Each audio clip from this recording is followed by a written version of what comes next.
Settle in, dear traveler. Let your shoulders soften and your hands rest wherever they are most comfortable. Take a slow breath in, as if you are drawing in the gentlest dusk light through an open window, and then let it go, like a whisper disappearing across a calm lake. Notice the space around your eyes loosening, your jaw unclenching, your thoughts moving like friendly clouds that drift and thin until only a wide, peaceful sky remains. In this easy sky, there is no hurry. There is only the tender rhythm of your breathing arriving, leaving, and arriving again. Imagine a warm shawl being placed over your shoulders, woven from starlight and soft moss. You are safe, and you are held. Now, imagine that you are standing at the edge of a small mountain town where stone cottages lean companionably together and ivy climbs window frames as if it too were listening for stories. Evening has pooled in the lanes, turning the cobbles a deep blue, and the lanterns are just beginning to glow milk yellow, butter gold, each one a tiny moon lowering itself to earth. You can smell the mellow sweetness of bread from a bakery, the buttery breath of freshly baked rolls cooling behind the glass, and a hint of wood smoke that tastes like toasted chestnuts and laughter. Somewhere, a shopkeeper flips a sign from open to resting, and a cat lifts its paws one at a time, as if playing a silent piano on the warm stones. You have come here with a map folded into your pocket, soft with use, papery with secrets. It was given to you by a smiling stranger on a train, who said in a voice lined with kindness, "If you follow this path up the mountain, you'll find a monastery that doesn't appear on ordinary maps. Go with gentle steps. It only shows itself to gentle hearts." The memory sits in your chest like a candle cupped in two hands, asking nothing more of the world than to shine a little. You touch the map now and feel the raised threads where someone stitched the route by hand. The thread is a color between dusk and violets. It traces a path out of town, across a small arched bridge, into the trees, and upward toward a place marked with a symbol shaped like a bell resting in a nest. No name, just that bell, the suggestion of quietly rung hours, measured not by urgency but by breath. As you take your first step down the lane, your suitcase rolls softly behind you, its wheels making a sound like gently brushed cymbals. You're wearing a jacket lined with flannel and a scarf that the evening air finds very agreeable. The cobbles lead you past an open front bookshop that smells like linen and rain. In its window, a stack of travel journals is tied with twine, and a card propped against the pile says, in looping ink, "All paths lead inward." The words settle into you. Another soft shawl. You smile and walk on. At the last cottage, a wooden sign creaks on its iron hinge. The Bluefinch Inn, a round-cheeked innkeeper, stands in the doorway, polishing a teacup with a cloth. His eyes are kind, and his mustache bends like the wings of the bird on the sign. "Evening," he says, as if he has been expecting you, though of course, people are only ever expected by places that recognize their quiet. Going up the mountain, you nod and show him the map. He chuckles, not unkindly. "Ah, that path. Not many follow it, not because it's hard, but because it's soft. So soft that some overlook it." He gestures to a table inside, where a teapot sits steaming beside a small plate of honey biscuits. "Take a cup for the road. The mountain likes travelers who have warmed their hands first." You step into the inn and feel the hush of wood and wool, of conversations that have mingled with steam and become part of the beams overhead. The teacup is warm, as a heartbeat in your palm. You lift it, and the scent of chamomile unfurls like pale silk. There's a ribbon of vanilla in it, and the faintest note of pear blossom. It's our evening blend, he says. It reminds the body of the words, not yet, and no need. You sip, and the flavors travel down your throat, like a small boat slipping into a dark lake, leaving only widening rings of calm. On the wall, behind the innkeeper, hangs a small painting of the mountains. The colors are soft as river stones. The brush strokes gather in the shape of a monastery roof, just peeking from pine boughs. Have you been there? You ask. He smiles. In a manner of speaking, sometimes we arrive without our feet moving at all. He presses 2 wrapped biscuits into your pocket with the same formality one might use to hand over a passport. These are from my wife, he says. She says every journey deserves sweetness. Outside, the night has deepened. The moon is a thin silver ball, resting on the ridge. You cross the little arched bridge the map foretold. The water beneath is whispering to itself, practicing the language of sleep. Hush, hush, hush. You pause to lean against the stone, cool as a friendly hand, and look down. The river keeps a sky of its own, carrying stars it has borrowed for safekeeping. You breathe and feel the cool enter you from the inside, finding the rooms that needed airing. When you stand again, you are lighter. The path curls into a grove of trees, their trunks pale and smooth, like candles that won't burn out. In the branches, leaves talk softly, and there are small glimmers, perhaps fireflies, perhaps tiny lanterns hung by someone with a fondness for wonder. The earth under your boots is springy with needles and moss. It yields and returns. Like a good listener, you walk as if the ground were the inside of a library, every step a turning of a page. Soon, the town's sounds are a warm memory, and the mountain's chorus takes over. A distant owl with a voice like velvet, a creek that giggles through pebbles, a breeze that combs the pines and hums low and steady like a hymn without words. You find yourself matching your breath to this hum 4 counts in, a peaceful pause, 4 counts out, until the hum seems to emanate from you, too. Even the map's stitched line glows a bit in the lantern light, as if grateful to be part of something so patient. A ways ahead, the path widens into a small clearing. Someone has set a bench there, carved from a fallen tree and polished to the sheen of old amber. You sit, and the bench greets your back with a gentle curve. A wooden post stands beside it bearing a bell, small and bronze, polished by the hands of many quiet travelers.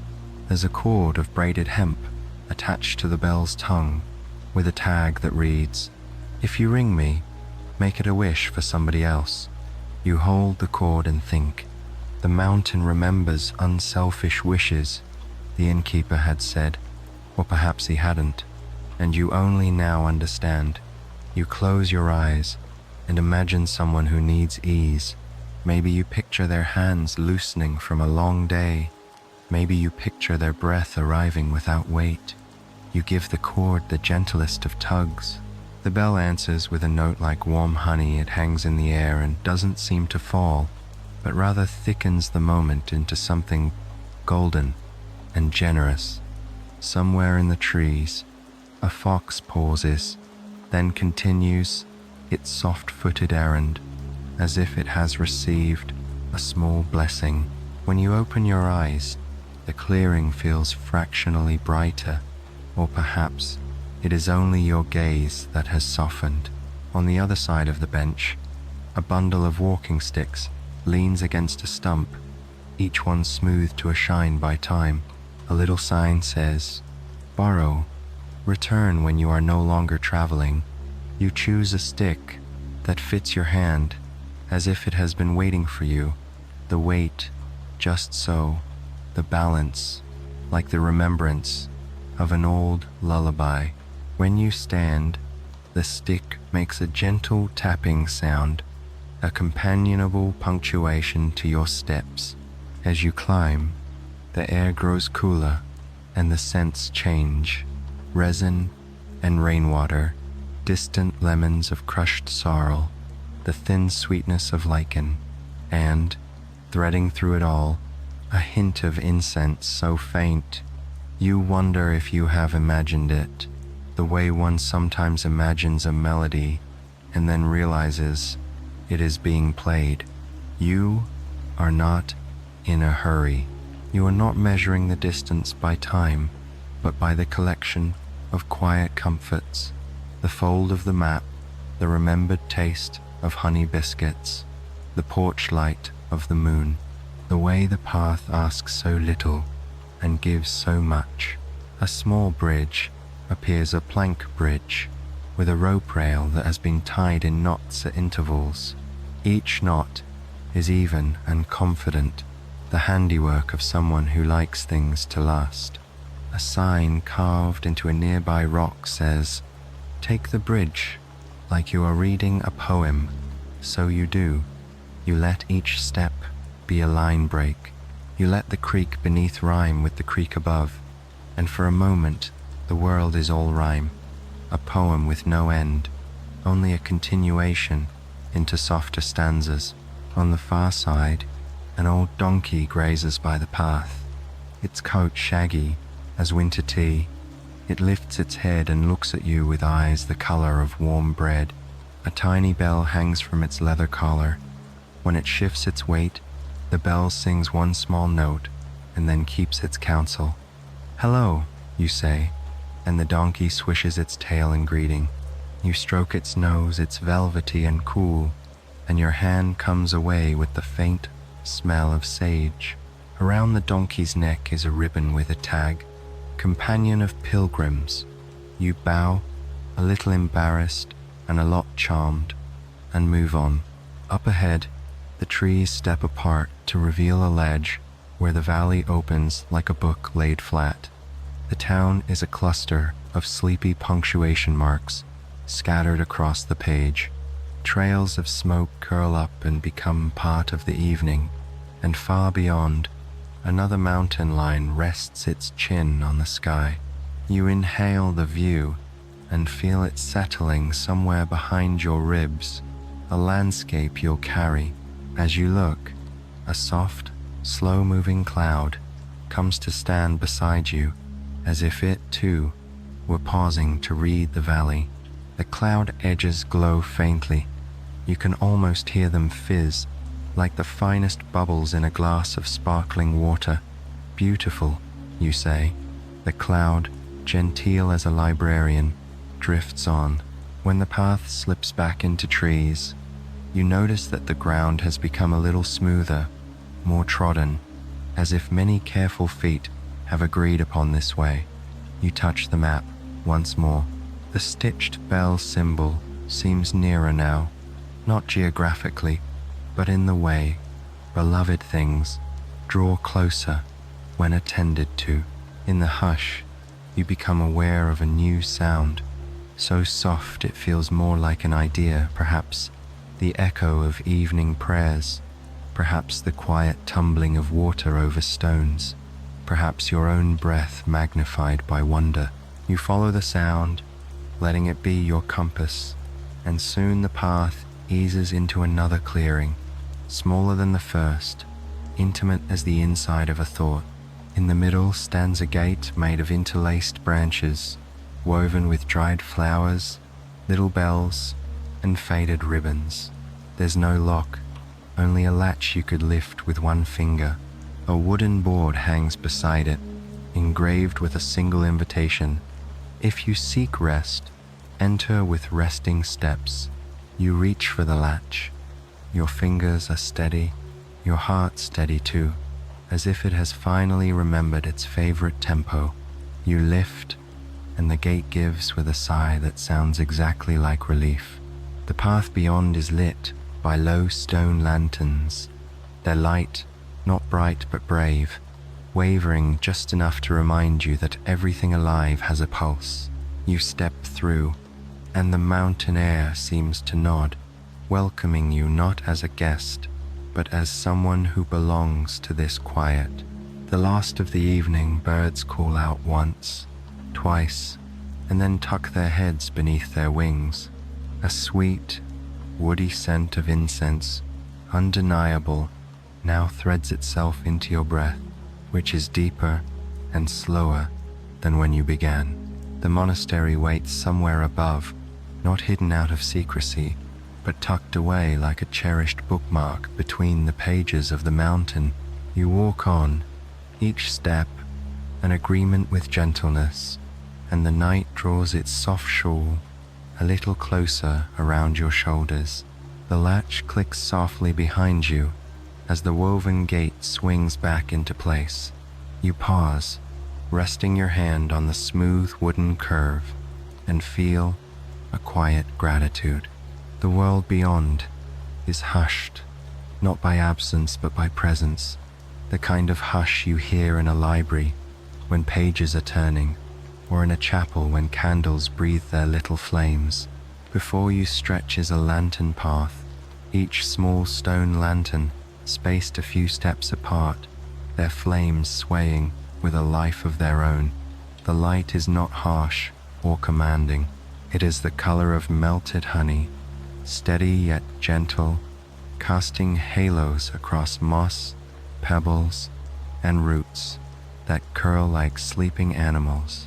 As you begin to walk, the lanterns seem to sense your rhythm, glowing a little brighter with each of your steps, like companions who walk alongside you without speaking.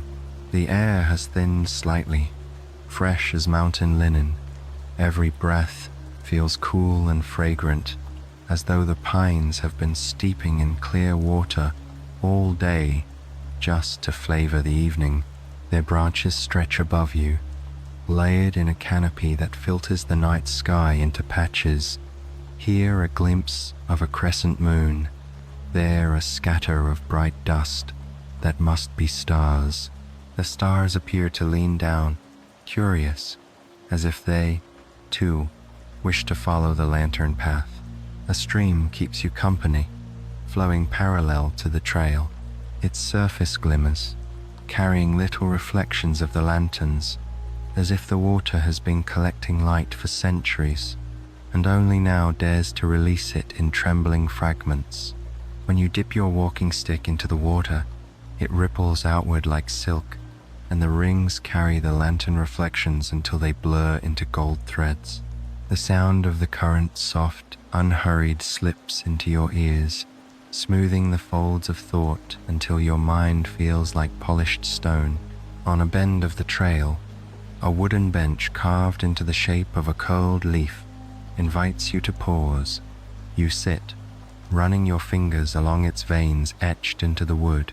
The bench has been polished by countless travelers' hands, and it hums faintly, like a shell pressed to your ear. You listen, and though you cannot make out words, you feel that the bench is humming the memory of all who rested here, their sighs, their relieved shoulders, their slow breaths woven into the grain until they became a lullaby. You add your own exhale to the collection, and the bench seems to grow warmer. As you rise again, you notice tiny paper charms tied to branches overhead. Some are faded to near transparency, others still hold traces of ink. Each one bears a simple blessing. May your feet be light. May your dreams be gentle. May your heart stay curious. You read them as you walk, and it feels as though the mountain itself has prepared a trail of encouragement just for you. Farther along, the path widens to reveal a small pavilion perched on a rock ledge. Its roof is tiled in moss, and its pillars are carved with winding vines. Inside, a round stone table holds a teapot and cups. Though there is no one in sight, steam curls upward from the spout, as though the tea had been poured only moments ago. You approach, and written in delicate script on a wooden plaque is a message. Travelers who drink here, drink peace. You pour a cup. The porcelain warms your hands, and the fragrance rises, jasmine softened with milk, and something sweeter beneath, perhaps almonds or warm rice. The first sip is like stepping into a quiet bath. It moves slowly, coating your throat and spreading warmth down to your chest. You sip again, and your heartbeat feels as though it has aligned itself with the mountain's own steady rhythm. Setting the cup down, you notice a small guest who must have been watching all along, a white rabbit sitting near the pavilion's entrance. Its ears are tall, tipped with grey, like the ashes of an old fire, and its eyes are calm beads of moonlight. The rabbit does not flee, but only tilts its head, as though acknowledging your presence. Around its neck is a tiny collar with a silver charm shaped like a bell. When it hops once, the bell gives the gentlest chime, and then the rabbit bounds back into the brush, its tail a disappearing lantern. The air grows cooler as you continue. Your scarf hugs your neck. Your jacket feels like the embrace of a familiar friend. Each step on the mossy trail makes a sound like softened drums, quiet and grounding. You think of all the steps that have come before, centuries perhaps, each one pressing gently into the earth and leaving behind nothing but calm. You are not alone here, even though you are the only figure in sight. The mountain remembers everyone who has ever walked its paths, and tonight it remembers you. Ahead, the lanterns lead to a wooden archway wrapped in flowering vines. The blossoms are pale and luminescent, glowing faintly as though filled with moonlight. When you pass beneath, a perfume drifts into the air, sweet, cool, with a trace of vanilla and morning dew. The vines seem to bow slightly, acknowledging your passage. Beyond the archway, the path curves upward, and the sounds of the valley grow more distant. You can no longer hear the town. Its cottages and bakeries are now just a memory. Instead, you hear a new music, the mountain's deeper voice.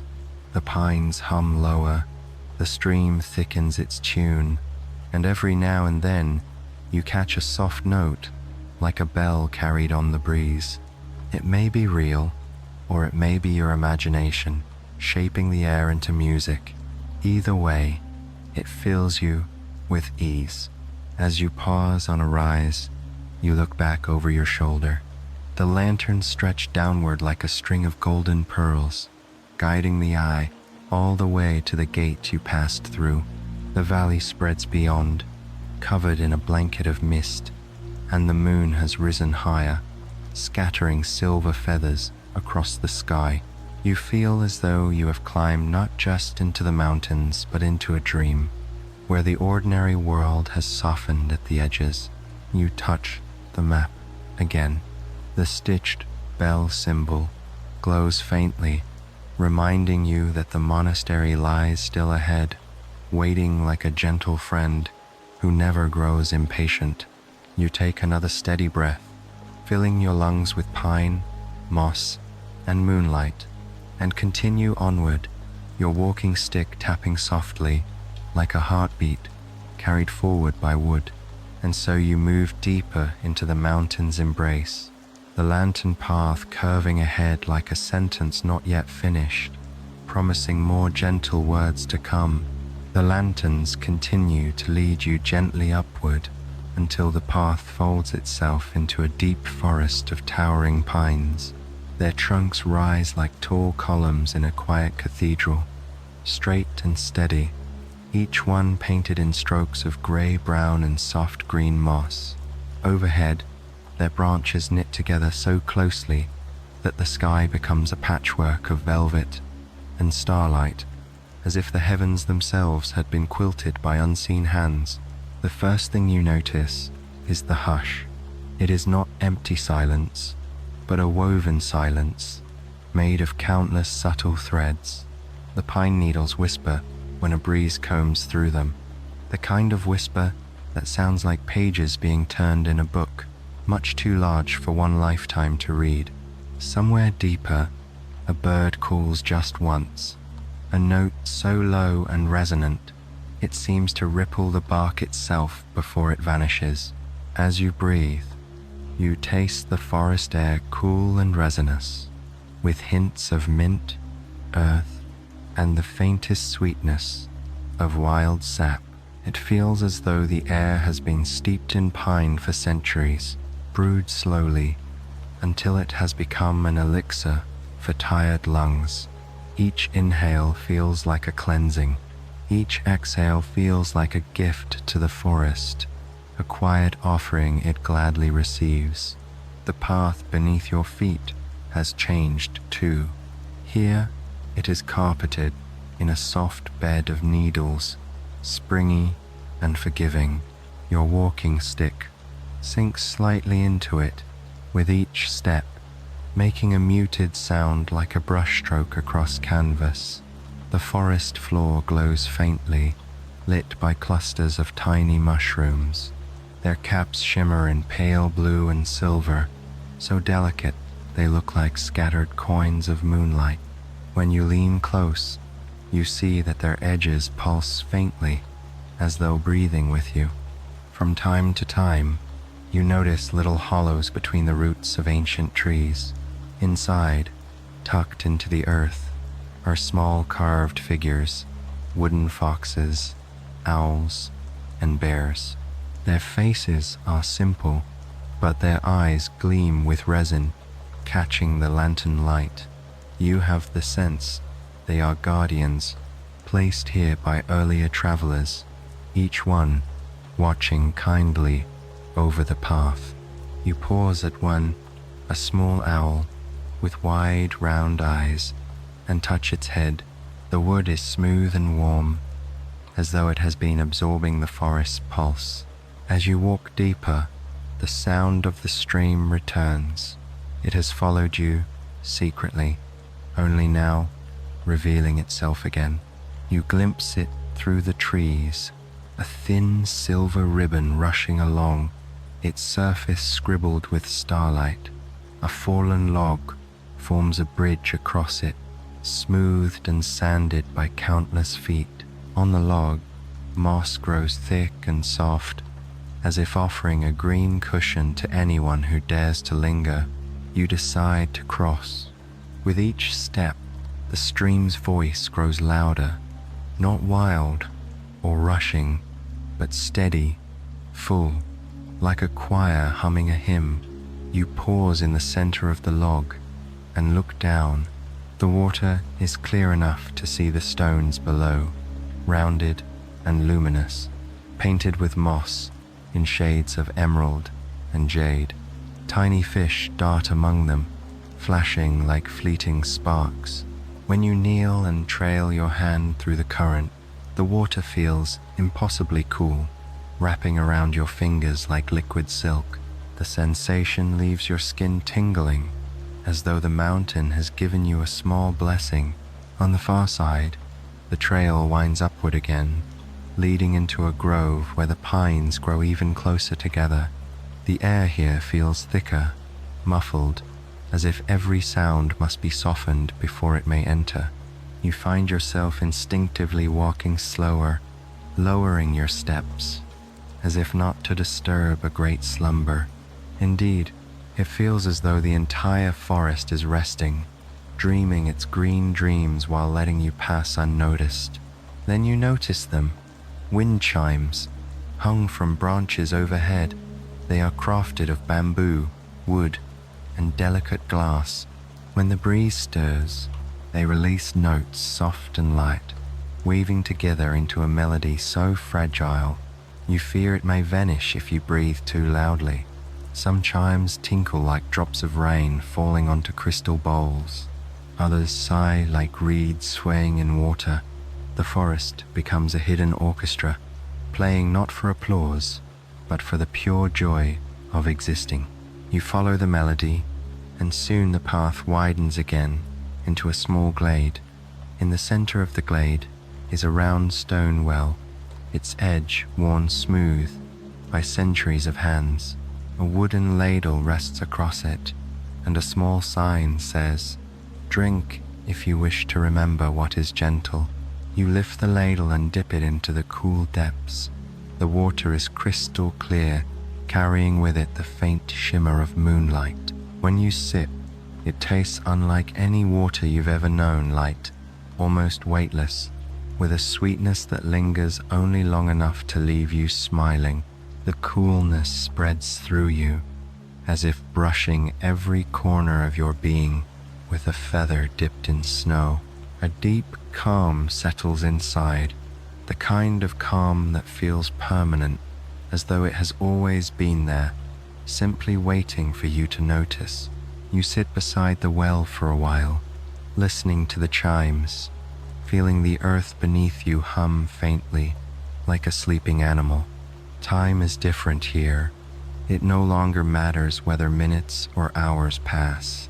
What matters is only the ease that flows through you, the sense that each breath is part of something endless and kind. Eventually, you rise again, your steps lightened by the water's gift. The lantern path continues, curving gently out of the glade and deeper into the forest. Above, the pines sway once more, whispering their unreadable stories. You walk as though inside one of those stories now, each step another line in a tale that has no need for urgency. Far ahead, you glimpse the faint glow of what might be another archway, or perhaps the first outer gate of the monastery itself. The sight warms you, though there is still more journey to come. You follow the light, your walking stick keeping rhythm, your breath as steady as the mountains. The forest of whispering pines closes gently around you once more, carrying you deeper into its dream. You leave behind the solemn hush of the whispering pines, and gradually the forest begins to open. The trunks thin out, the canopy lifts, and the lanterns lead you toward a pale silvery glow ahead. You follow the light until, quite suddenly, the trees part like curtains, and you step into a wide meadow bathed in a gentle mist. The mist is not cold. It is soft, almost velvety, as if each wisp has been woven from moonlight and lullabies. It curls low to the ground, winding through tufts of grass that glow faintly green beneath it. The air here feels different, lighter, more spacious, carrying the cool perfume of wet earth and the faint, sweet breath of wildflowers hidden somewhere among the grasses. As you take your first steps into the meadow, the mist swirls around your ankles like a friendly cat, brushing against your skin, inviting you onward. Each step makes no sound. The ground beneath you is as springy and quiet as a thick rug, muffling even the tap of your walking stick. You feel as though you are floating, each step adrift rather than a tread. All around, fireflies flicker in and out of view. Their glow is steady, unhurried, not the sharp flash of summer insects, but a slow pulse, like tiny hearts beating in time with the mountain. They drift through the mist like little lanterns, and you find yourself following their rhythm, breathing in when they glow brighter, breathing out as they fade again. Soon, your breath and their light seem to belong to the same pattern. In the middle of the meadow stands a small wooden gazebo.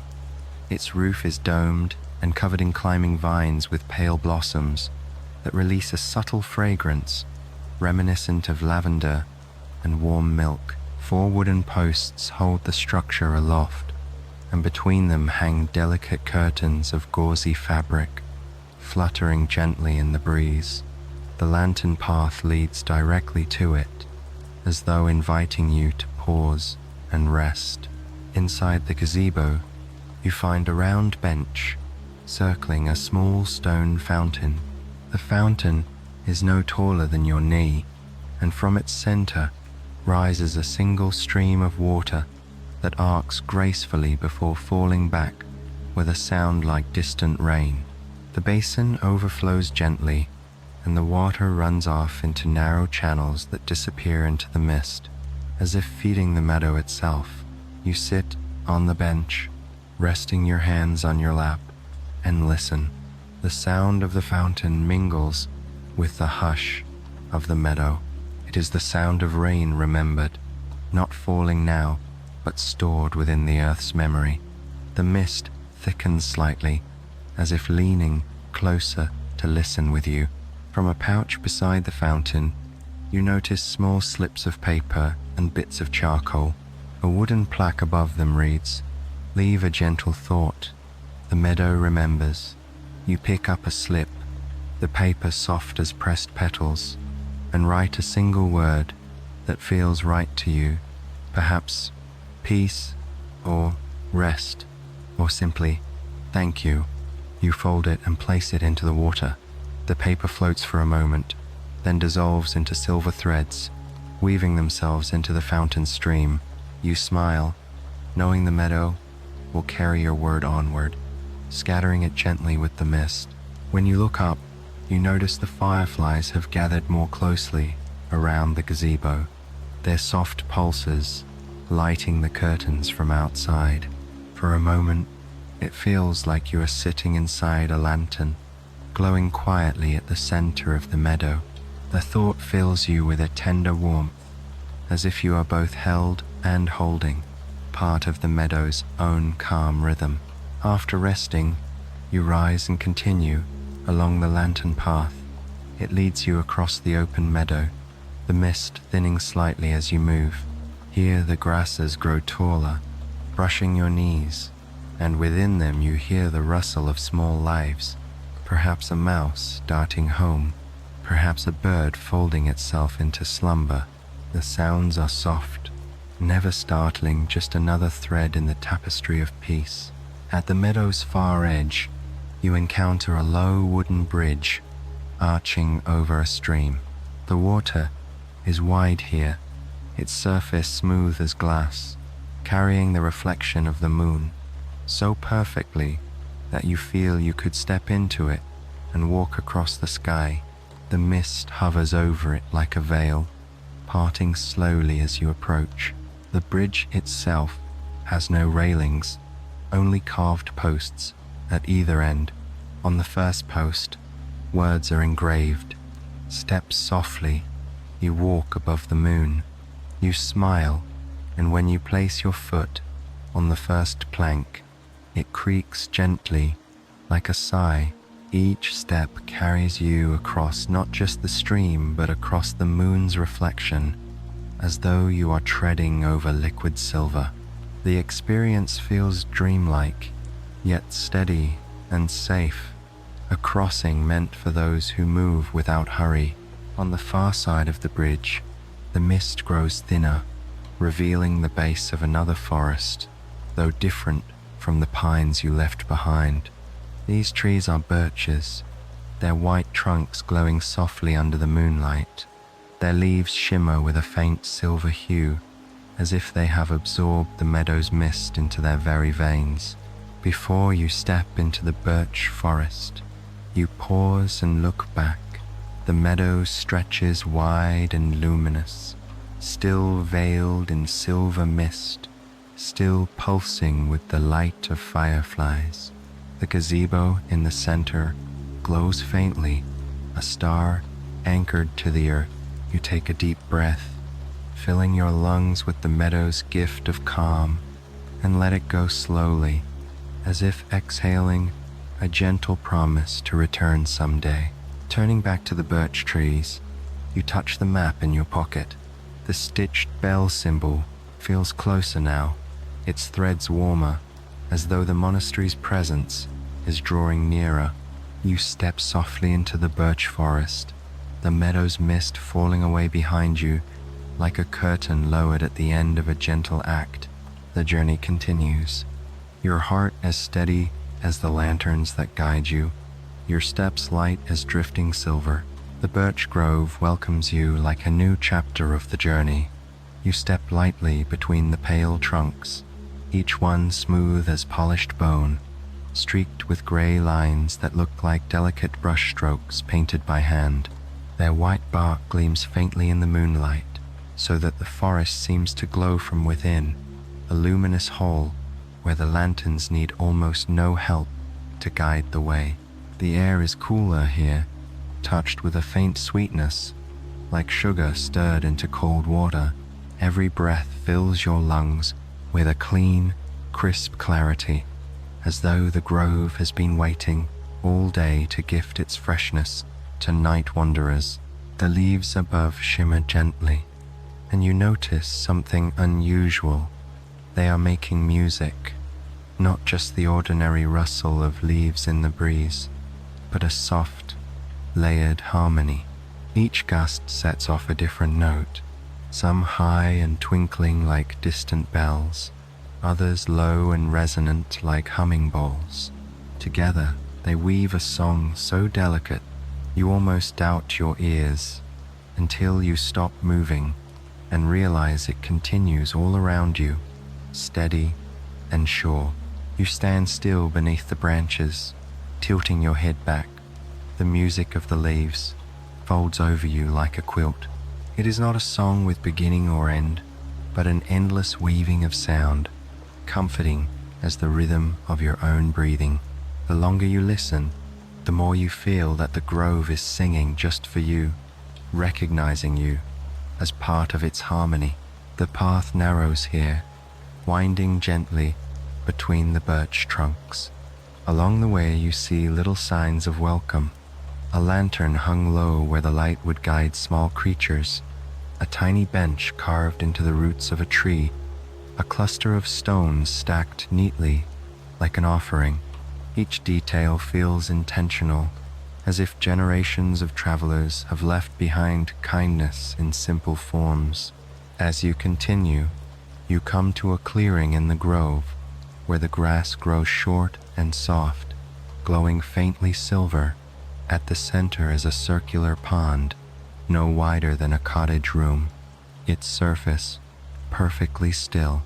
Around its edge, birches lean inward, their branches reflected so clearly that it is hard to tell where the trees end and the water begins. The pond seems like a mirror, but instead of showing you, it shows the sky, a deeper, brighter sky than the one above, filled with stars in greater number, constellations you've never seen before. You kneel at the edge, gazing into this mirrored sky. A gentle breeze ripples across the pond, and the stars tremble as though they are laughing softly. You dip your fingers into the water. It feels cool, and when you lift your hand, droplets cling to your skin and sparkle faintly, as if they have borrowed a bit of starlight. They remain glowing for a few breaths, before fading back into ordinary water. Beside the pond, a wooden stool has been placed with a small clay bowl upon it. Inside the bowl is a handful of white stones, each one smoothed and polished.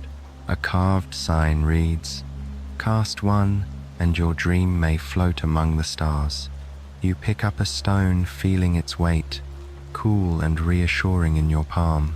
Closing your eyes, you let a gentle wish rise within you, not urgent, not desperate, simply tender. You cast the stone into the pond.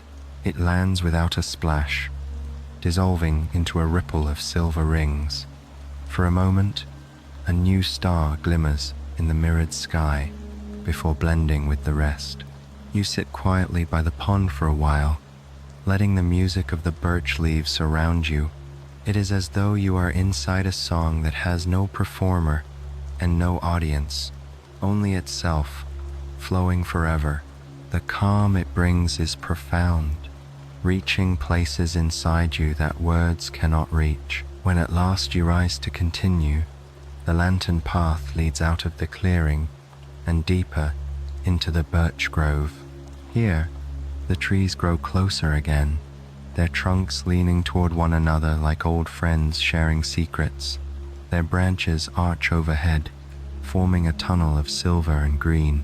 The lanterns glow softly at intervals, but the real illumination comes from the leaves themselves, which shimmer faintly with every note of their hidden music. As you walk, you notice the ground is sprinkled with feathers, tiny, delicate, all pale as the birch bark. They seem to have fallen from invisible wings, scattered as blessings. When you bend to pick one up, it is so light it almost floats away before you can catch it. You tuck it into your pocket beside the biscuits from the innkeeper's wife, smiling at the thought of carrying both sweetness and softness with you. Eventually, the grove begins to thin. You can sense the ground rising beneath your feet, the slope more noticeable now. The birches part to reveal a wooden gate standing alone, not attached to any wall or fence. It is simple but tall, carved with flowing patterns that resemble clouds and streams. A small plaque at its base reads, "To pass through, breathe with the mountain." You pause before the gate, placing your hand upon the wood. It feels alive, warm from the day's sun, though night has long since fallen. You close your eyes and take a slow, deep breath.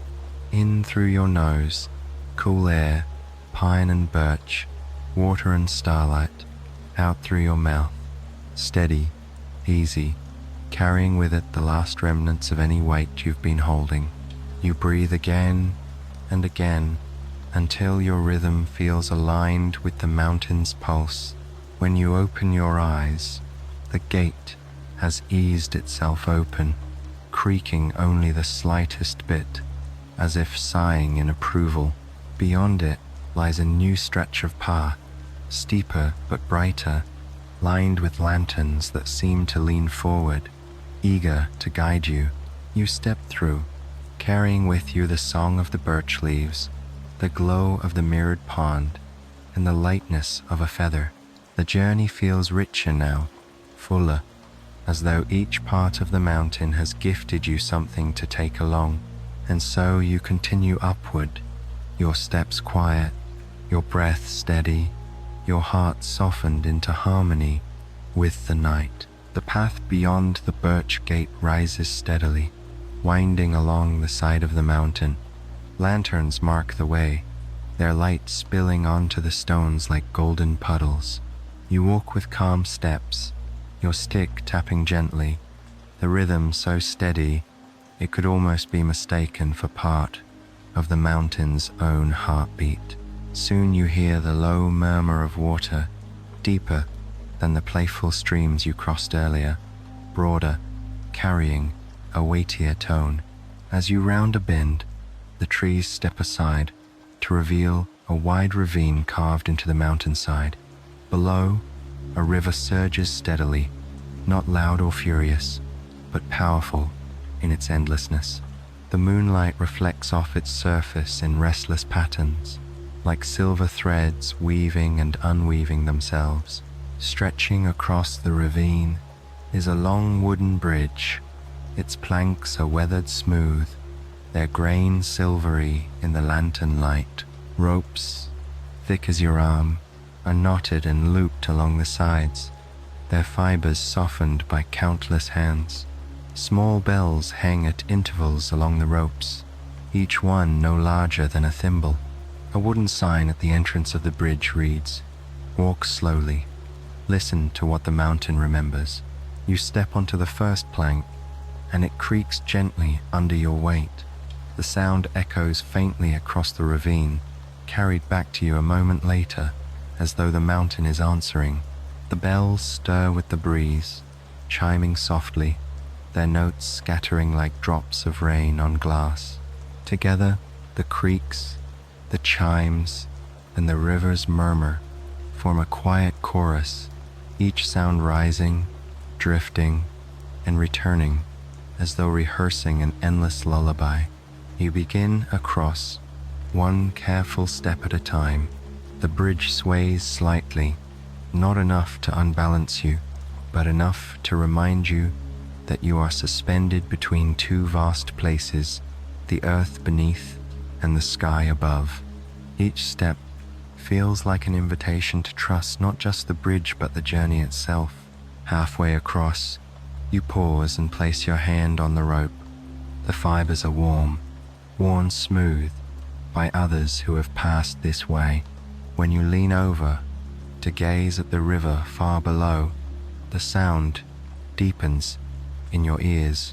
It does not roar or shout, but hums like a great drum struck gently, over and over, until you feel the vibration within your chest.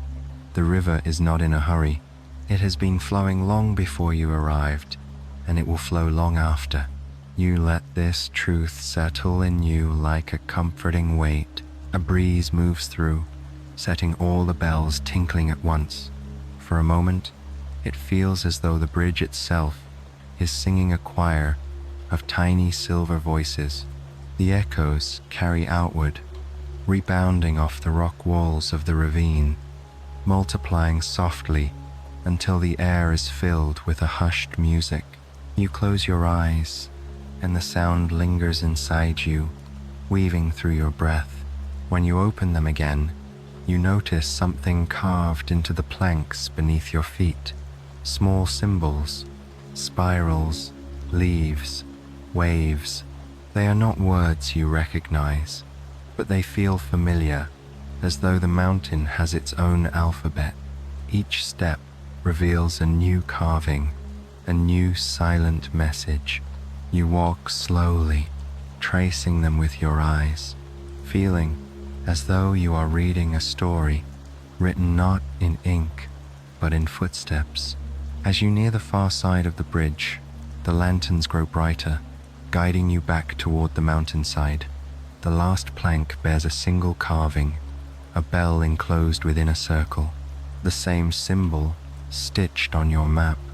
You touch it gently with your fingertips, and the wood hums faintly under your hand, as if recognizing your touch. Stepping off the bridge, you feel lighter, as though some echo has taken a piece of your weight with it, carrying it away downriver. Ahead, the path climbs again, curling upward through stands of cedar and pine.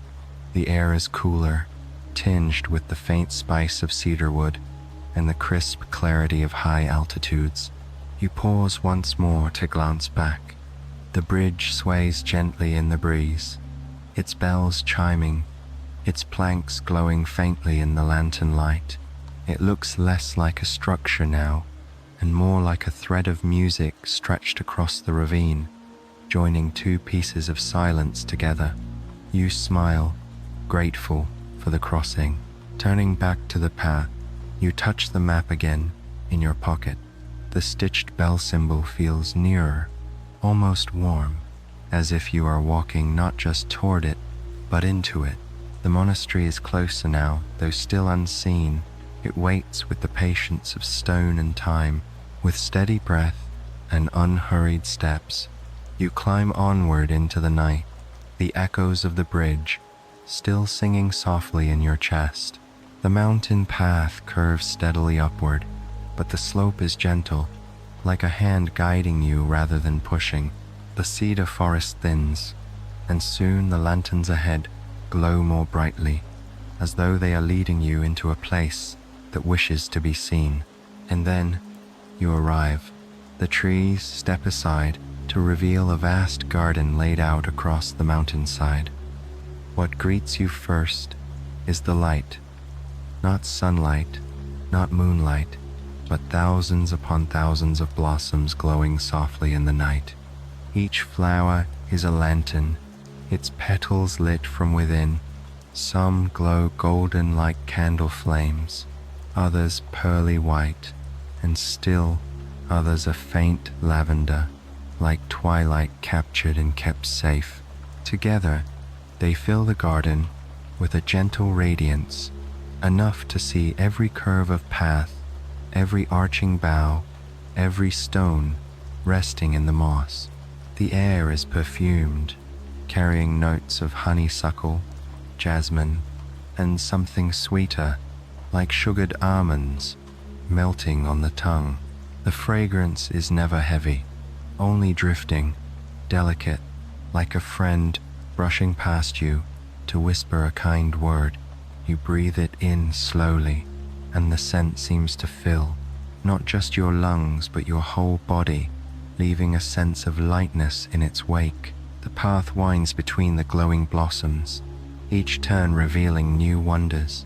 A cluster of lantern flowers shaped like bells, their light swaying with the night breeze as though chiming silently. A row of blossoms shaped like stars, each one shimmering faintly in rhythm with your breath. A patch of wide-petaled blooms, glowing so brightly that when you hold out your hand, your skin is washed in their golden hue, as though you, too, have begun to glow. In the center of the garden stands a small pavilion. Its roof is tiled with dark wood, but every beam and pillar is hung with strings of blossoms. The blossoms sway gently, releasing little sparks of light that drift down like fireflies before dissolving into the air. You step inside and find a stone table with a clay bowl at its center. Inside the bowl are smooth glass beads, each one glowing faintly. A wooden plaque beside it reads, "Carry one, and let your heart be guided by its light." You reach into the bowl and choose a bead. It is warm in your palm, no larger than a marble, glowing with a steady golden shimmer. You tuck it into your pocket beside the feather and the biscuits. Somehow, the weight of it feels comforting, as though you are carrying a piece of the garden's calm wherever you go. Sitting on the pavilion's bench, you listen. The garden has its own sound, not silence, but a hush punctuated by small, tender noises. A breeze sighing through petals, a moth's wings brushing the air, the faint hum of the lantern flowers themselves, so low and steady that it is more vibration than sound. The effect is soothing, as though the garden is breathing slowly and inviting you to join. You take in a long, deep breath and let it out, matching the garden's rhythm. In that moment, the whole space feels alive with your presence, as though you are not a visitor but a participant in its endless blooming.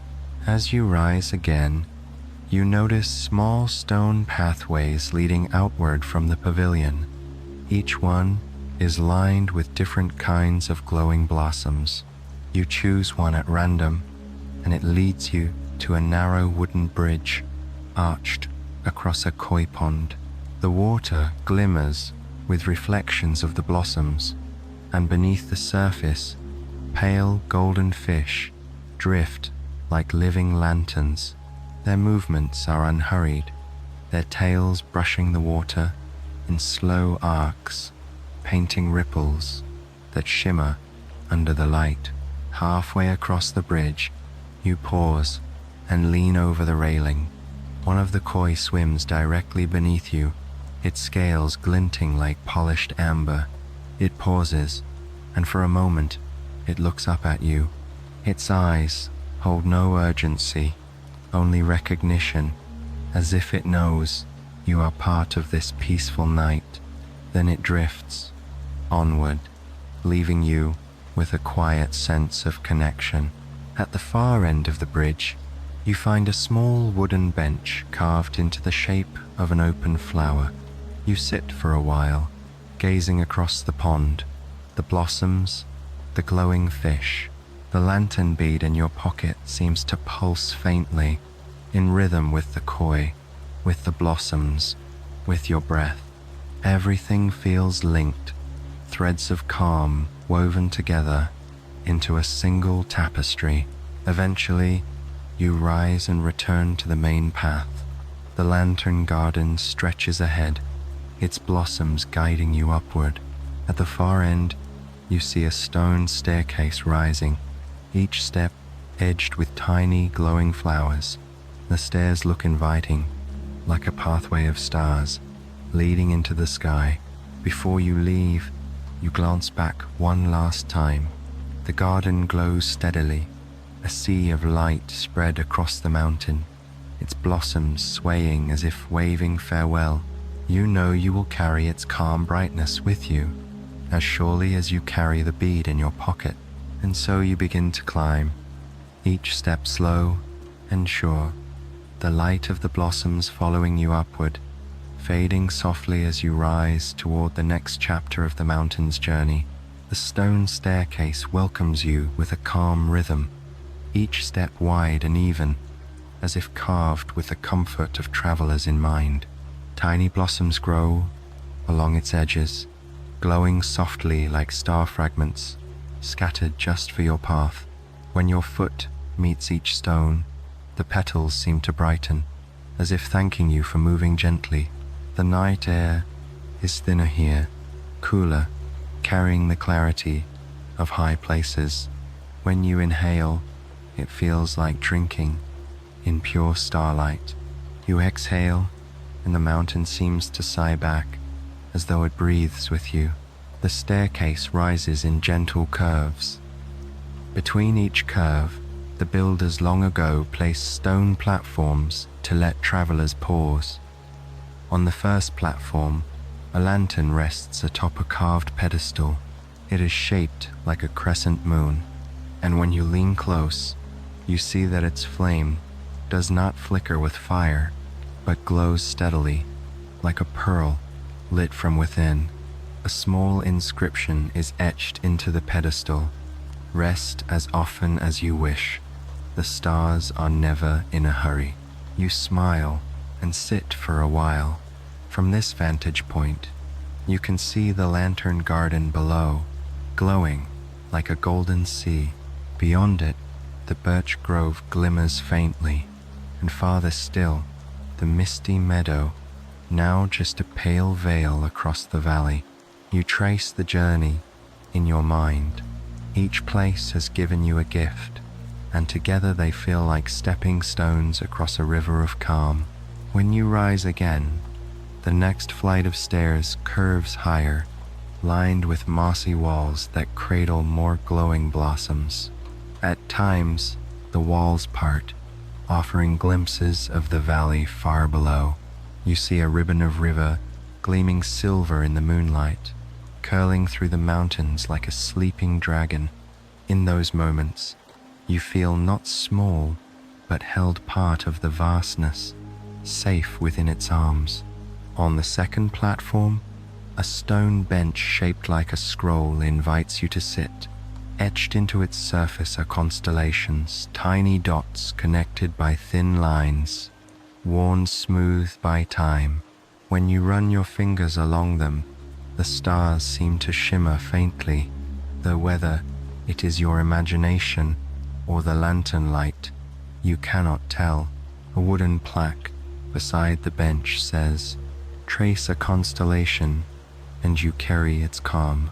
You choose one, and slowly follow the etched lines with your fingertip.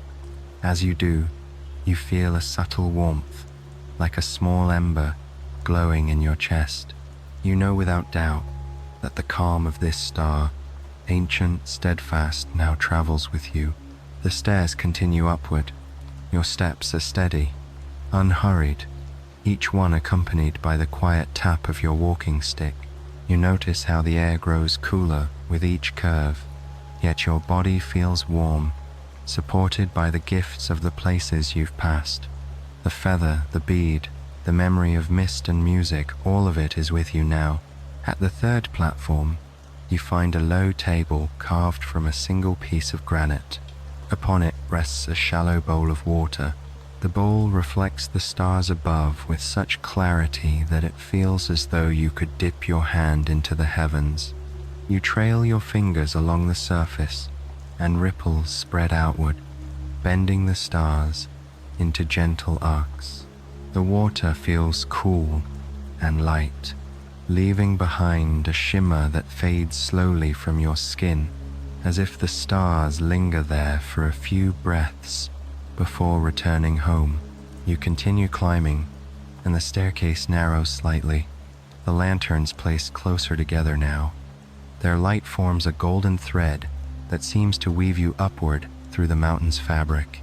The silence deepens, but it is not empty. It is full of listening. The mountain, the air, even the stars themselves seem to be listening to your steps, your breath, your presence. Finally, after one more curve, the staircase ends at a broad stone terrace. The terrace opens like a balcony above the world. You step forward, and the view unfolds in all directions. Valleys, rivers, forests, and ridges stretching into the horizon. The sky above is vast and clear, scattered with stars so numerous they look like spilled salt across black velvet. At the terrace's edge, a single bell hangs from a wooden frame. It is simple, bronze, and polished by wind and time. Beneath it, a sign reads, "Ring once for gratitude, twice for peace, thrice for rest."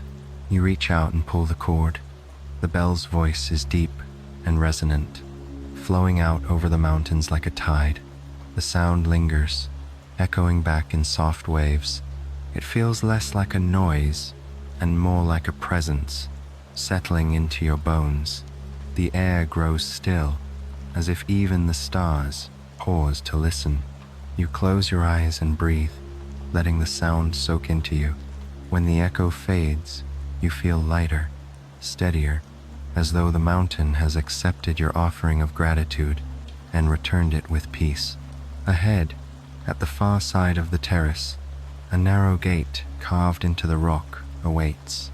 Beyond it, the lantern path continues, leading higher into the mountain's hidden heart. The monastery cannot be far now. You touch the glowing bead in your pocket, feeling its warmth, and take a slow step toward the gate. The stars above glitter as if nodding, and the mountain whispers its quiet welcome forward. You pass through the narrow stone gate at the edge of the terrace, and the world seems to change in texture. The path grows smoother beneath your feet, as if polished by centuries of careful footsteps. The lanterns here glow a little brighter, their light reflecting off the stone walls that rise around you, shaping a passageway that feels more like a corridor than a mountain path. The air carries a faint, metallic sweetness, like copper warmed by the Sunday.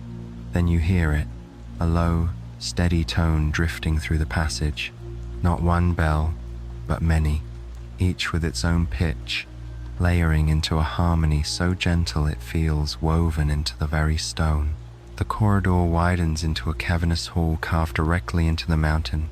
You step inside, and your breath catches, not in awe, but in stillness. The hall of echoing bells is vast yet calm, lit by lanterns placed high in alcoves, their light gleaming on countless bells suspended from the ceiling beams. The bells vary in size and shape. Some are tiny, no larger than a teacup. Others are broad and deep, big enough that you could step inside them. They hang on ropes, chains, or carved beams, each one swaying gently, though there is no breeze. Their tones hum softly, rising and falling, as if the air itself is playing them. As you walk deeper into the hall, the sounds wrap around you. High notes shimmer like starlight. Low tones resonate through your chest, as if echoing your heartbeat. Together they create a music without rhythm, without beginning or end, an endless, flowing harmony. It feels less like hearing and more like remembering. On the floor beneath some of the bells, you notice round cushions placed neatly, inviting travelers to sit. A small plaque reads, "Sit beneath the bell and listen with your whole body." You choose one of the larger bells, its bronze surface etched with faded patterns of waves and clouds. Beneath it, the cushion is soft and welcoming. You settle down, close your eyes, and let the sound wash over you. The tone of this bell is low and steady, vibrating not just in your ears, but in your ribs, your spine, even your fingertips. It feels as though the bell is speaking directly to your bones, reminding them to rest, to be still, to trust. Time drifts. Perhaps minutes pass, or perhaps an hour. When you finally open your eyes, the hall looks different, not changed, but clearer, as if your vision has been gently polished. The lantern light glows warmer, the bells sway with slower grace. You rise with a softness in your limbs, as though you've been wrapped in blankets of sound. As you continue, you notice alcoves along the walls, each holding offerings left by earlier travelers, a sprig of lavender, a folded piece of paper, a small carved animal. One alcove holds only a single feather, pale and delicate. You reach into your pocket and touch the feather you found in the birch grove. For a moment, you consider placing it here, but something in you whispers to keep it. Perhaps its journey with you is not yet finished. At the far end of the hall, a larger bell hangs alone. It is immense, carved from dark metal that glimmers with faint golden veins. A long rope dangles from its clapper, braided and worn smooth. A sign at its base says simply, "One ring for silence." You hesitate, then gently pull the rope. The bell responds with a single deep tone, so resonant that it seems to fill not only the hall, but your body, your thoughts, the mountain itself. The sound rises, expands, then fades slowly until it is replaced, not by noise but by a silence so pure it feels alive. The hall is utterly still. No bells sway, no echoes linger. The silence is full, comforting, like a vast embrace. You stand in it, breathing slowly, your mind emptied of all but peace. After a long moment, the bells resume their soft humming, as if waking from a nap. You bow slightly, in gratitude, and walk toward the exit, carved into the far wall. Beyond the hall, the path emerges once again into the night. The stars above look closer now, brighter, as if they too had been listening to the bells. The lanterns line the path, waiting patiently, guiding you higher into the mountain's hidden heart. You take a slow breath, carrying the calm silence of the hall within you. The monastery is near. You can feel its presence like a gentle hand waiting just ahead. You step out of the hall of echoing bells and back into the open night. The stars are brighter here, their light crisp and steady, as though the air has been polished clear by the ringing silence you left behind. The path slopes gently upward, bordered now by low stone walls, softened with moss. Lanterns continue to line the way, their glow echoing the constellations above, as if the heavens have been drawn downward to walk beside you. Soon the path widens into a terrace carved into the mountainside. Spread across its surface are a series of shallow pools, each one edged with smooth stone and filled with water clear as glass. The pools mirror the sky so perfectly that when you first look down, you feel as though you are standing on the edge of another universe, one where stars float on water instead of air. The air is cool and damp, with the scent of fresh stone and clean water. A breeze moves gently across the terrace, carrying the faint perfume of alpine flowers, light and crisp, like linen drying in the Sunday. You inhale deeply, and the freshness seems to settle into your chest, sweeping away whatever remnants of weariness still linger. As you approach the first pool, you notice something unusual. Tiny points of light shimmer not only on the surface, but within the water itself, as though stars have sunk into its depths. They drift and pulse gently, glowing softly in hues of gold, silver, and pale blue. You kneel at the edge and trail your fingers through the surface. The water is cool and silky, and when you lift your hand, droplets cling to your skin, glowing faintly before fading like sparks into the night. Each pool has its own character. One glows faintly blue, reflecting only the brightest stars overhead. Another shimmers gold, its surface rippling even when the air is still. A third glows white, so luminous it seems to radiate its own moonlight rather than merely reflecting it. Together, the pools feel like a constellation laid gently upon the earth. A wooden plaque near the center of the terrace reads, "Each pool holds a memory of calm. Rest beside the one that calls to you. You wander among them, letting your intuition guide you. At last, you choose a pool, edged with wide, flat stones, its water glowing silver, like liquid moonlight. You sit on the edge, dipping your feet into the cool surface.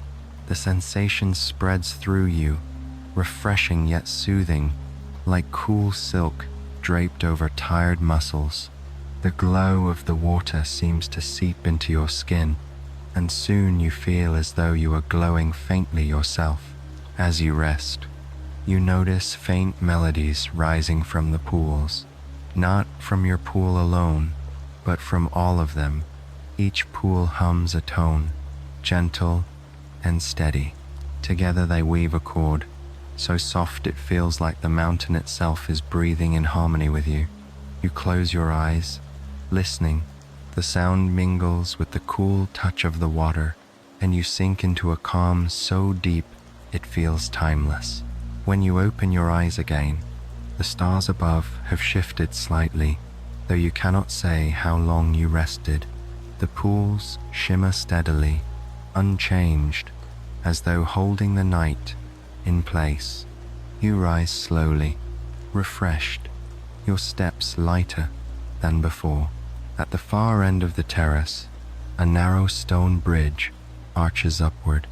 Lanterns line its railings, and at its center hangs a bronze disc that catches the moonlight, glowing softly. A carving on the disc depicts a bell resting within a circle, the same symbol stitched onto your map. You pause before the bridge, gazing back at the pools one last time. Their mirrored stars ripple gently, reflecting not only the sky, but your own quiet presence. You take a slow, steady breath, tucking the memory of their glow into your heart, and step forward. The bridge rises ahead, leading higher still into the mountain's hidden folds. Each step feels certain, unhurried, as though the pools have given you their calm to carry upward. The monastery must be very near now. You can sense its presence in the stillness of the air, in the patient glow of the lanterns, in the mountain's quiet embrace. You walk onward, your reflection still shimmering in the moonlit pools behind you. Even as you climb toward the unseen haven above, the stone bridge lifts you gently above the terrace of moonlit pools, and when you step down again, the air feels changed. It is cooler, thinner, carrying a crispness that tastes faintly of snow, though no snow is in sight.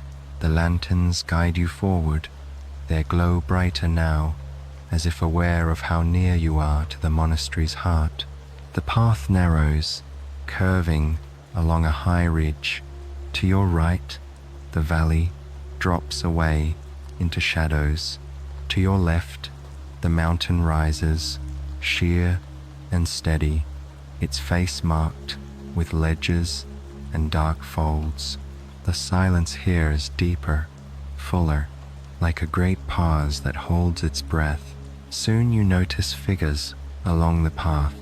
At first, you think they are travelers resting in the lantern light, but as you draw closer, you see they are statues carved directly from the mountain's stone. Each one is life-sized, each one unique, posed in stillness, as though caught mid-step or mid-thought. Some hold walking staffs, others sit with hands folded in their laps. One stands gazing outward, head tilted toward the stars. Their expressions are serene, untroubled, as if they had simply chosen to pause for eternity. The craftsmanship is extraordinary. Every fold of robe, every curl of hair, every crease of a palm looks softened by time, yet filled with presence. Lichen has traced patterns across their surfaces, painting them in gentle greens and golds. By lantern light, they appear alive, though without motion. A wooden plaque beside the first statue reads, "These are the silent companions. They keep company with those who walk in solitude." You walk slowly, letting your eyes meet each statue's gaze. Though their stone faces do not change, you feel acknowledged, as if each companion recognizes you in its own way. Some seem to nod, others to smile, others simply to share silence. The effect is strangely comforting. You do not feel alone on this high path. You feel accompanied by a lineage of travelers who have walked before. Halfway along, you come to a small alcove carved into the cliffside. Within it sits a statue of an elderly figure holding a bell in their lap. At the base, words are carved into stone. Every step is a prayer, if you let it be. You pause here, resting your hand lightly on the cool stone of the bell. The silence deepens around you. You close your eyes and take 3 slow breaths, each one steady, each one soft. When you open your eyes, the lanterns seem warmer, and the valley below glimmers faintly, as if touched by your stillness. Continuing on, you notice the statues begin to change in posture. The first ones sat or stood in simple rest. These later ones raise their hands toward the sky, as though listening to something far above. A few kneel with palms pressed together, expressions open and calm. Their silent devotion hums quietly in the air, not demanding, but offering. At last, the line of statues ends with a final figure. This one is larger than the rest, standing tall with a staff planted firmly in the ground. Its face is weathered smooth by wind, yet the shape of its features radiates gentleness. Around its neck hangs a carved bell, etched with the same circle and bell symbol you've carried on your map. At the base of this statue, a small inscription reads, "Beyond this point, every heart carries its own lantern."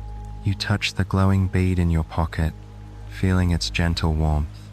Perhaps this is what the words mean, that the gifts you've gathered, the calm you've received, have become your own light now.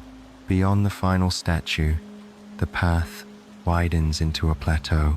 The lanterns are fewer here, but their absence does not leave you in darkness. Instead, you feel a glow within yourself, steady and sure, guiding your steps as surely as any lamp. You glance back once at the line of silent companions. In the stillness, they appear almost like fellow travelers pausing, watching you continue. You bow your head slightly, a gesture of thanks, then turn forward again. Ahead, carved steps rise directly into the mountain's side, disappearing into a shadowed arch. The monastery must lie just beyond. The air around the steps carries a faint scent of incense, woodsy, resinous, with a sweetness like myrrh. You place your hand on the first step. The stone is cool, but welcoming.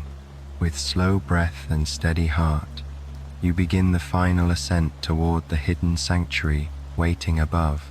The carved steps lead you slowly upward, each one broad and steady, worn smooth by countless pilgrims who have passed before.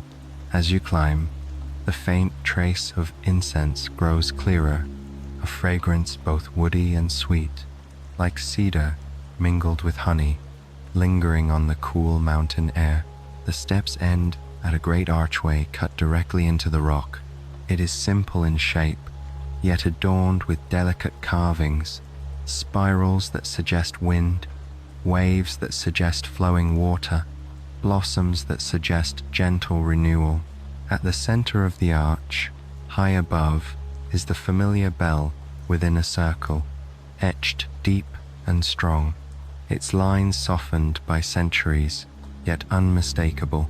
Lanterns burn low on either side of the entrance, their flames barely flickering, as though conserving their strength. A stone bowl rests between them, filled with sticks of incense, smoldering softly. Their smoke drifts upward in slow, graceful spirals, glowing faintly in the lantern light before dissolving into the night air. The scent is soothing, neither heavy nor sharp, just enough to invite you to pause. A plaque rests at the base of the arch. Its words are simple. Breathe here before you enter. Carry calm within as you carry it without. You stand before the bowl, watching the threads of smoke weave and curl. You breathe in deeply. The fragrance is cool at first, then warms as it fills your chest. You breathe out slowly, watching your breath mingle with the incense, rising together into the night. Again you inhale, slower still, as though drawing in the very essence of stillness. With each exhale, the mountain seems to sigh with you, as though echoing your rhythm. After 3 breaths, you feel lighter, your body settled, your thoughts quieter than they have been all night. It feels as though the mountain itself has joined you in this moment, and that you and the air and the incense are all one continuous breath. The arch looms above, patient and open. You step through. Inside, a passageway of stone unfolds, cool and quiet. The lanterns here are different. Instead of hanging lamps, they are shallow bowls set into niches, their flames shielded so they glow like still pools of light. The path is smooth underfoot, and your walking stick makes only the faintest sound, like a heartbeat remembered. As you walk deeper, the fragrance of incense lingers but softens, blending with the natural scent of stone and faint moisture. Somewhere far within, you hear the steady drip of water, the sound echoing gently, like a clock that does not measure hours but moments of calm. The passageway bends, then widens into an open courtyard carved into the mountain itself. You step out, and the air greets you again, cool, spacious, filled with starlight. The courtyard is ringed with stone walls, but above it is open to the sky. The stars shine down directly, and the moon rests just above the rim of the mountain, pouring silver light across the space. In the courtyard's center lies a circular pool, its surface perfectly still, reflecting the moon with flawless clarity. Around the pool, stone lanterns stand in quiet harmony, their flames tiny but brave against the night. Benches line the edges, carved from the same stone as the walls. Some hold small offerings, folded papers, bowls of rice, sprigs of pine. They have been left not to impress, but to participate, each one a gentle gesture folded into the silence. You walk slowly to the pool and gaze into its surface. The moon stares back at you, unbroken by ripples, as if it too has come to rest here. For a moment, it feels as though the pool is not water at all, but a window directly into the sky. A single bell hangs above the courtyard on a wooden frame, smaller than those in the great hall, but its presence is steady. A cord dangles from it, swaying gently, though the air is calm. A sign nearby reads, "This bell greets dawn. It greets travelers too. If you are here, you are welcome. You do not ring it now. It feels like something meant for morning. Instead, you sit by the pool, resting your hands in your lap, listening to the quiet that is not empty but full of presence. The monastery must be close now, perhaps just beyond the far walls of the courtyard. Yet there is no urgency to arrive.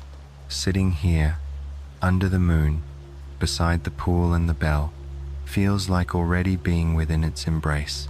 You breathe slowly, letting the courtyard's calm seep into you until it feels less like a place you have entered and more like a state of being you have always carried. Above, the stars wheel slowly, and the mountain keeps watch, steady and kind. From the courtyard of the moonlit pool, a wooden gate stands slightly open, its frame simple, yet worn smooth by countless hands. You place your palm on its surface and feel the warmth of old cedar, as if the wood remembers every traveler who ever passed through.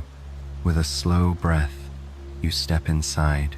Beyond the gate lies a cloister.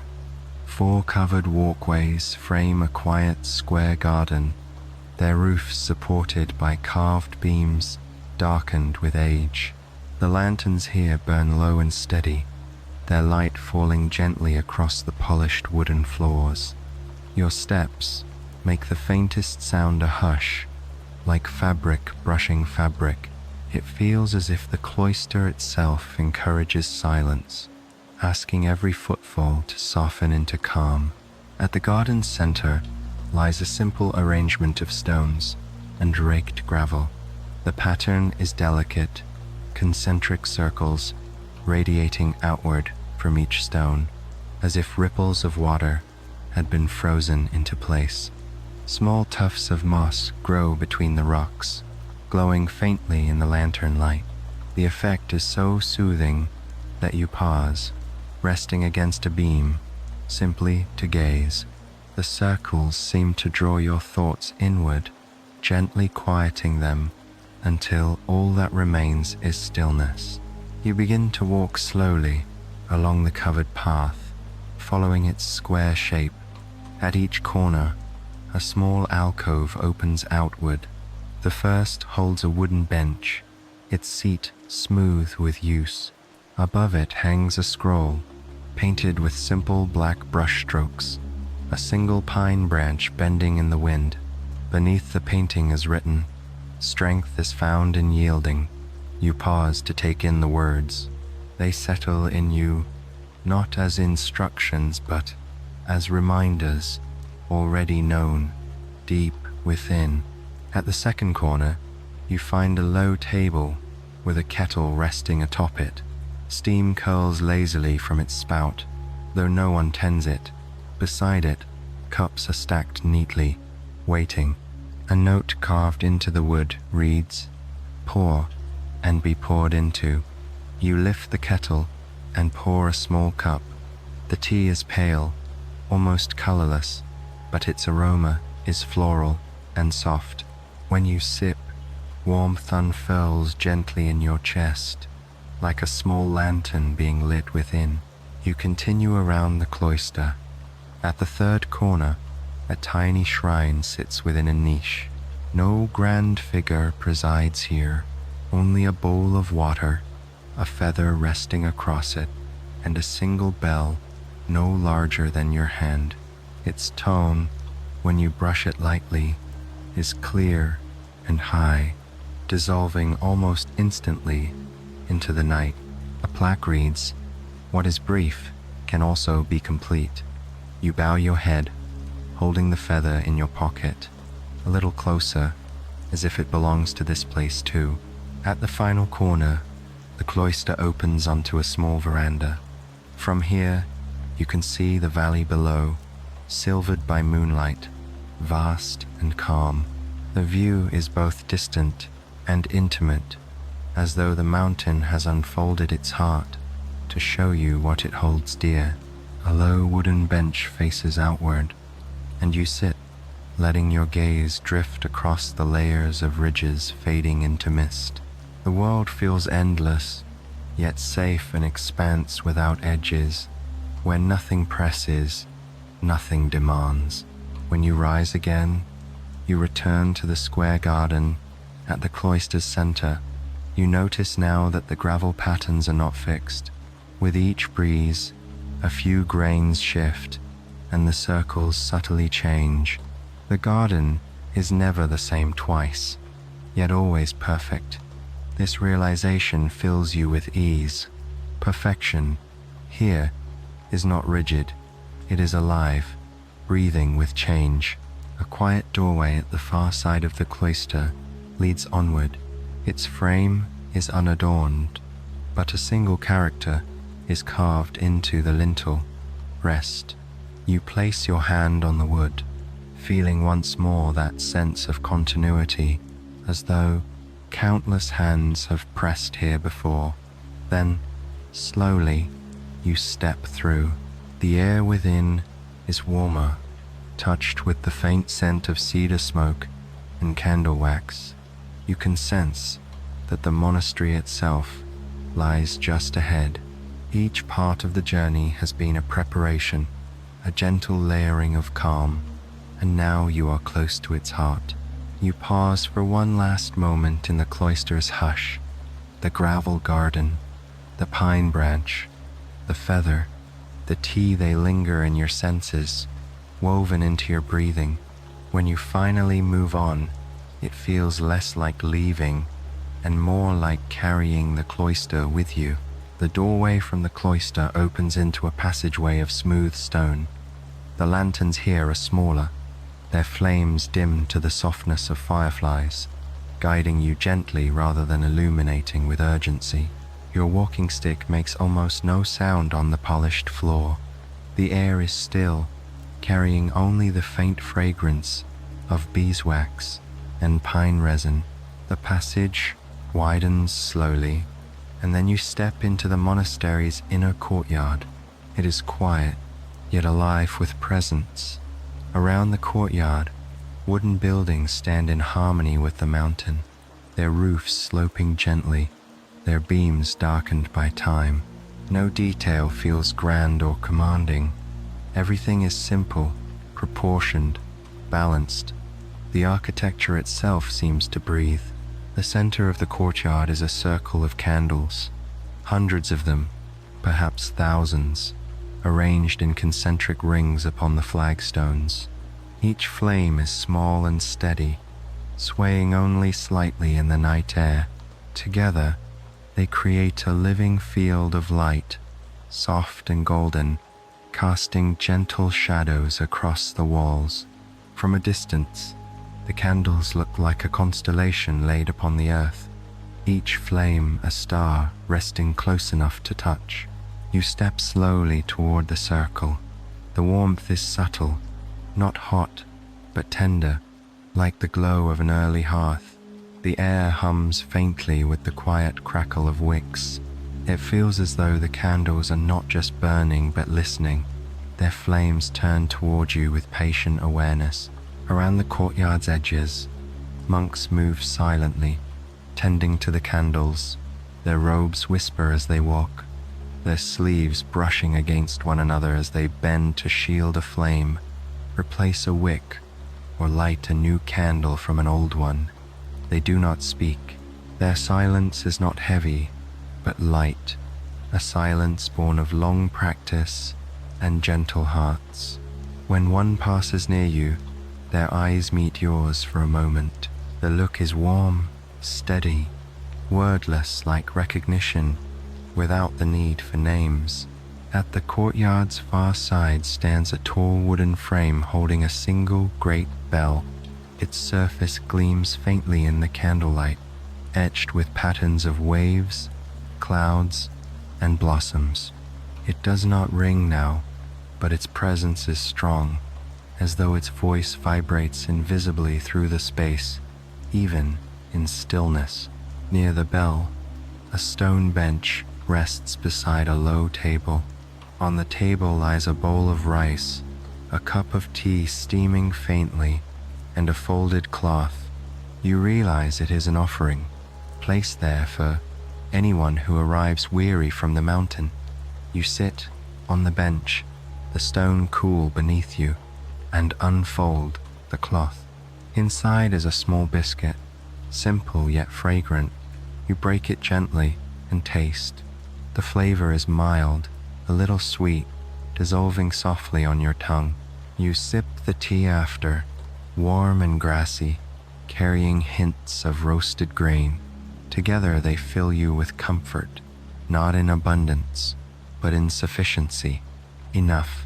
As you rest, you let your gaze wander over the field of candles.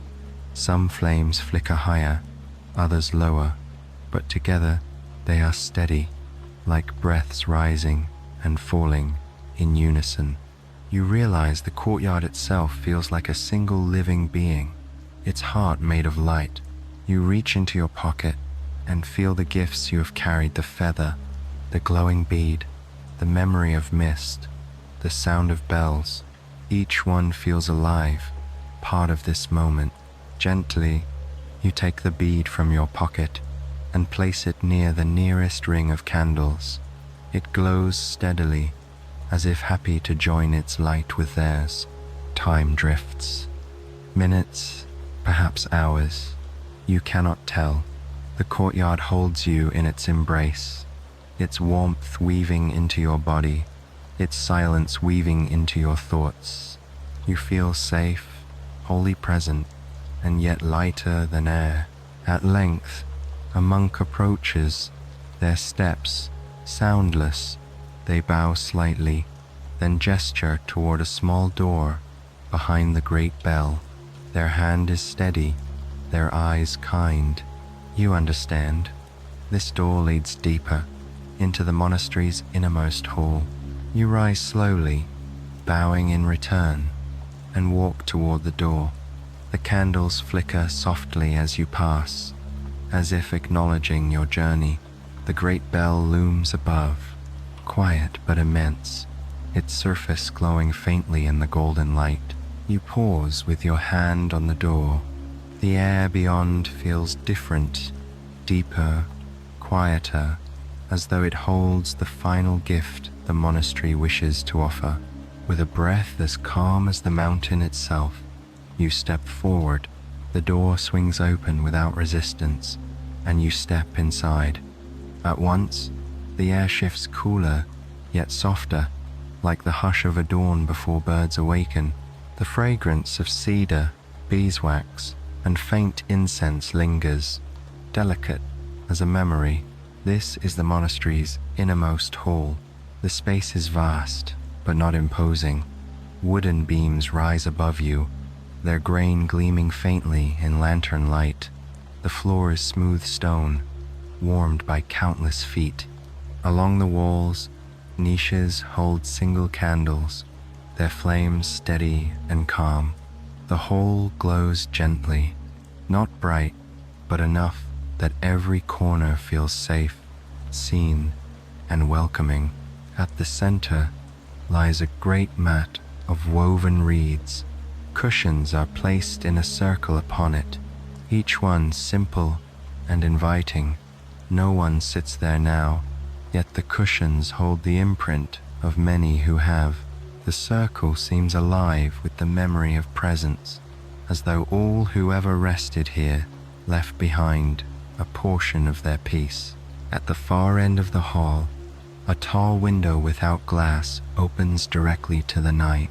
Through it, the sky pours in a river of stars stretching endlessly. The moon hangs low, steady and silver, as though it has come closer to keep watch with you. A faint breeze drifts in, carrying the scent of pine and mountain stone.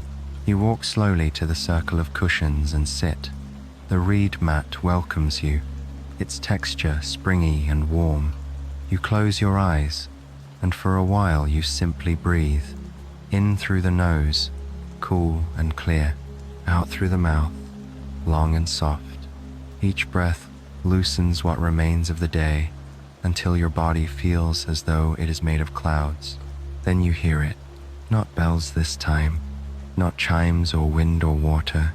It is silence, but silence so full it has weight, a silence that holds you, supports you, wraps around you like a blanket.